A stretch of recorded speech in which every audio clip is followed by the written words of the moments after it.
all right. 4,000 subscribers on YouTube. Thank you guys so much. Thank you. So I decided for the 4,000 video, I'm going to take you through my signal chain here on my mastering program, Isotope Ozone 9. I've been using that now for 3 years or so, I think, since that came out. I haven't got the latest version, but I figure, you know what?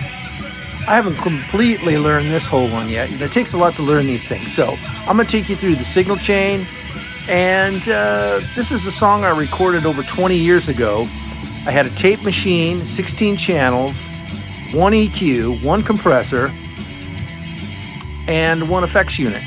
And I made a lot of recordings like that back then. And you know what? They were great recordings.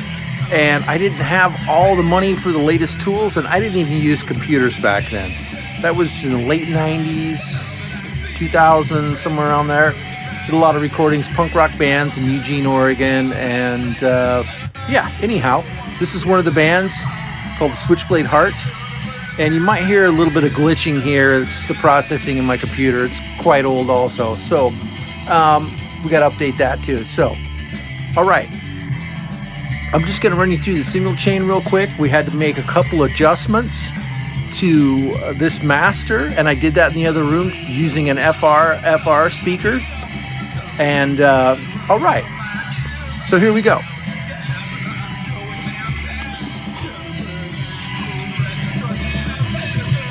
Here's my signal chain.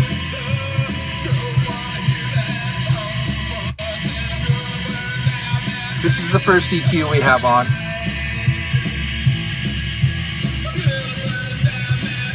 There's a vintage limiter.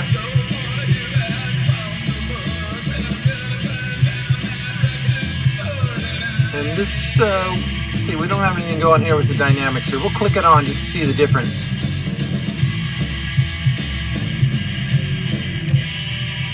I don't know, maybe I will use that. We'll see. Well, I might have to revisit that, but that got voted out from this so far. Okay, here we've got a dynamic EQ. This does is it takes out certain frequencies, compresses them. Let me show right here. For example, this is a cool move right here I like to use, where you're actually compressing but expanding also. So we're expanding this a little bit here. That brings out the kick drum in the mix a little bit better. Right here we have our imager. Back then a lot of my recordings were quite mono in nature. And they were stereo, but I didn't realize just how much more stereo they could be, because I was using an old PV board from the 70s, which was a stereo output. And when I ran it through the processors that I had, the compressor and the EQ, and then the effects that I could use for reverbs on certain things, I could get better stereo feel, but this recording was quite mono. So here's some adjustments here with the stereo. We've got these frequencies right here. These frequencies in this range, they're set more in the center. And then we've expanded the stereo field for this mid section here. And then the highs, we didn't extend them quite as much. We'll click this off to hear the difference. So it's in the center. Well, of course, if you're listening on the phone, it's probably going to all sound pretty much mono. And listening in mono is when you know you've got a pretty good mix. And if you monitor in mono, mix in mono, and you'll know that you got a pretty good mix. And use the headphones to make sure you've got all your bass thumping in the center and not on the sides on the side. So, all right, this is a really powerful tool here. This is the vintage EQ, and it looks like we're not doing anything here. We could have used it to cut at 60, but because that's what we needed to do with our adjustments here. These were the adjustments that I made after using the FR speaker. So anyhow, here we've got a vintage tape, and we've got it at 30. That's the speed of the tape. And I used to run a master on the tape back in the day, 1/4-inch tape. And anyhow, it's really cool that you've got all these tools now that can emulate a tape sound. And here's a bit of an exciter. What that does is it excites certain frequencies. Let's click this off. All these adjustments are going to be really subtle. And that's basically what you're doing when you're mastering. This is the vintage tape. We'll click it off. Click it back on. Some of this you won't even be able to hear the differences. It's really subtle things.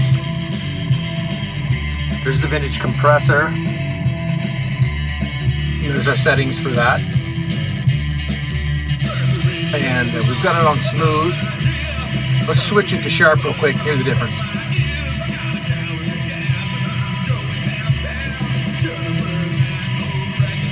All right, let's click it off. Click it back on. And I like to use the EQ match. The EQ match is a pretty cool tool. And I sampled a section of one of the songs from The Weeknd. And he always has really killer mixes. So if sometimes I'm struggling to get in the ballpark of getting something, I mean, it's pop and it's more bassy than anything, but it works pretty well overall for certain things. And that's how that's set right there. This is the reference. This is the Weeknd reference right here. This is the mix a capture of the mix that we're the signal that we're working with now. Let's clip it off.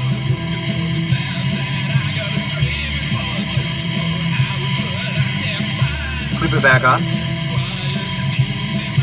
Okay, now we have a final equalizer.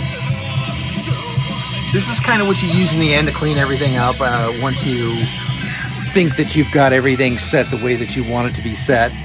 And sometimes you're right, sometimes you're wrong. It's listening, having a reference also is good. And going into the car or going into using the FR speaker helps to get this correct. And that's what I did this time. And it's quite kind of a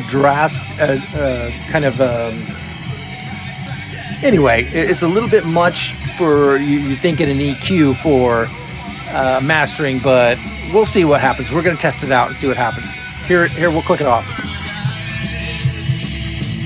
So, okay, we'll go ahead and click this off. I like the sound of that thumping bass, but when you go and put that on a car speaker or in a club or any other type of speaker, it'll be so bass heavy that it won't sound right. And so we had to fix that. Okay, now here's our maximizer. This is going to get us in a range that we want to be for mastering. This is being mastered to be able to stream live like on Spotify and different streaming outlets. And we've got it at minus 0.5 dB. They like to have it at -1, but I think that's a little bit too much because we want it to be as loud as possible. We want this to be somewhere around 8 to 6. Anything over here, anything lower than 8 or 6 is too hot. So right now we're bumping around 8, 10. We could pick this up a little bit actually because we took a lot of frequencies out in the mix. So let's go ahead over here. Let's bump this up a little bit. See what it sounds like.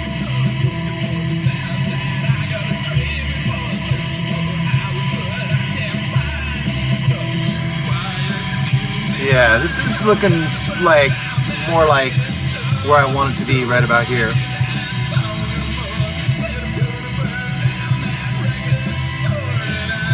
And then you got your transient, you got your sustain, character. We won't go through all that, but this a fun program to play around with. It's Isotope Ozone 9. Yeah. Anyway, there you have it. Thank you guys. 4,000 subs. Check out this video, and I'm glad that you're here, and I hope to see you in the next one. All right, take care. Peace.